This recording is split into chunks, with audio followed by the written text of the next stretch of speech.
punya banyak harta, hidup bahagia, mati masuk surga. Itulah mimpi yang banyak dikejar orang dalam hidup. Pertanyaannya, kamu memilih hidup sederhana atau hidup bergelimpangan harta? Tapi pernah gak sih kalian sadar atau pernah gitu ngalamin, ternyata hidup sederhana itu lebih indah dan lebih menyenangkan. Ketenangan pikiran, kebahagiaan, hemat waktu dan uang, kesehatan, hubungan dan fokus yang lebih baik, serta kebebasan dalam hidup. Apakah betul? Mari kita bahas. Sederhana adalah sebuah konsep yang bermakna relatif, tapi umumnya merujuk kepada keadaan yang tidak berlebihan. Dengan sederhana, kamu bisa memiliki banyak ruang, sehingga kamu banyak waktu untuk dihabiskan pada hal yang lebih penting dalam hidup Anda. Lebih banyak waktu dengan orang yang dicintai, hal yang disukai, waktu untuk diri sendiri, dan kebebasan lainnya. Dalam hidup, tidak hanya uang yang kamu butuhkan, kamu juga perlu ruang, mau itu ruang fisik ataupun mental. Bekerja pagi, pulang pagi, bukan hanya fisik saja yang capek, tapi pikiran juga. Apa sih yang kamu cari dalam hidup ini? Harta, tahta, kekayaan, atau ketenangan? Kesederhanaan bukan berarti mengurangi kualitas hidup, melainkan menemukan nilai sejati dalam hal-hal yang esensial.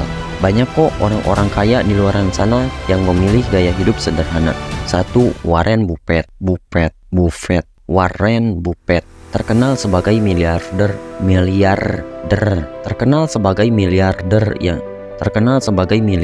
yang hidupnya sederhana. Buffett menganggap uang bukanlah segalanya. Tapi ya, kita begini, uang bukan segalanya, tapi segalanya butuh uang. Nah, itu bedanya Buffett sama kita. Yang kedua, Charles Slim Helu, yang katanya Charles ini menjadi orang terkaya keempat di dunia, tetapi ia memilih untuk tetap hidup sederhana. Bill Gates. Selanjutnya Bill Gates, orang tercatat paling kaya sedunia dan masih banyak lagi. Bayangkan, jika Anda ditakdirkan menjadi orang kaya di dunia, apa yang Anda lakukan?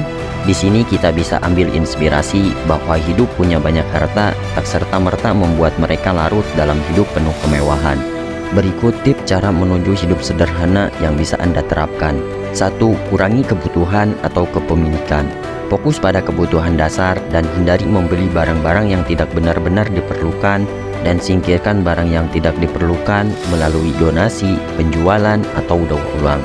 Ringan rasanya jika punya sedikit barang yang harus diurus. Yang kedua, kelola keuangan dengan bijak. Buat anggaran dan patuhi, prioritaskan pengeluaran untuk kebutuhan pokok dan hindari utang konsumtif. Mending pakai barang lama selagi masih bisa dipakai dan diperbaiki. Yang ketiga, sederhanakan ruang hidup. Tata rumah dengan cara fungsional dan minimalis. Ruang yang bersih dan rapi dapat mengurangi stres dan meningkatkan kenyamanan. Selain itu, hidup minimalis yang sesuai dengan yang kita butuhkan, tidak berlebihan, meminimalkan jumlah barang yang Anda miliki. Hidup dengan lebih sedikit barang akan memberi Anda lebih banyak ruang dan ketenangan. Yang keempat, kendalikan waktu. Perlu kita menjaga keseimbangan, tidak hanya waktu dihabiskan untuk bekerja, apalagi untuk hal yang tidak berguna. Belajar mengatakan tidak pada komitmen yang tidak perlu, seperti membicarakan orang, nongkrong gak jelas. Tetapkan batasan dan pilih-pilih yang membuat Anda maju atau mundur. Akan indah rasanya jika kita punya prioritas waktu yang baik. Jadi kita punya waktu untuk keluarga, teman, bahkan hubungan sosial. Kita juga bisa menyisakan waktu untuk diri kita sendiri, seperti hobi dan lain-lain. Yang kelima, nikmati momen. Berlatih untuk menikmati setiap momen dalam hidup. Fokus pada saat ini dan kurangi kekhawatiran tentang masa lalu ataupun masa depan. Hilangkan pikiran negatif, ganti ke hal positif seperti berterima kasih, menghargai hal-hal kecil, dan bersyukur atas apa yang kita miliki. Beda orang, beda cara sederhananya masing-masing. Sederhana atau tidak, itu pilihan. Susah senangnya kita hidup, itu diatur oleh kita. Orang lain hanya bisa melihat, tidak bisa merasakan.